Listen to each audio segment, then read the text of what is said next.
Жамиля Бейшембиева деген биздин катталуучубуз ИП ачуу боюнча кененирээк айтсаңыз дейт. Wildberries'те иштеш үчүн ИП ачуу боюнча кененирээк айтсаңыз дейт. Биринчи маселе Кыргызстандын ИПлары менен эми эле системага кирип баратат. Ошондуктан кээ бирлеринде болуп жатат, кээ бирлеринде тилек каршылыгы менен болбой жатат.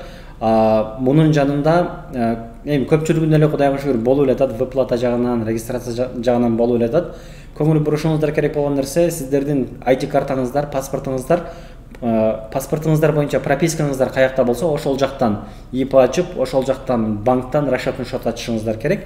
Wildberries'те иштеп жатканда 3 түр вид бар да иштегенин. Бирөөсү деген самозанятый.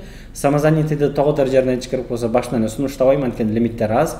Анын жанында ИП менен иштесеңиздер болот, же болбосо ОСО менен иштесеңиздер болот. ОСОну көпчүлүгүбүз документациядан жакшы түшүнбөгөнүбүз үчүн коркобуз, анткени ал жерде бухгалтериясы көп, ызычысы көп деп. ИП ошол юридикалык жактан компания ачыш үчүн эң удобный варианттардын бирөөсү. Албетте мунун деле өзүнө жараша минустары бар, бирок кыскараак айтыш керек болсо, ИП менен иштесеңиздер болот. ИПны жана айткандай өзүңүздөрдүн жашаган жериңиздерден налоговыйдан ИП ачасыздар, индивидуальный предприниматель деген. Анын жанында налоговыйдан деген бир справка алып барып, ошол справка менен банктан расчетный счет ачасыздар. Ошол расчетный счетко акча Россиядан келет. Россияда Wildberries'те продажа кыла турган болсоңуздар, акчаңыздар түздөн түз Россиядан Кыргызстандан банкка келбейт. Wildberries'тен баштап Россияда бир банкка, ал жактан транзитный шот менен Кыргызстандагы сиздердин ачтырган банкыңыздардын расчетный счетуна келет.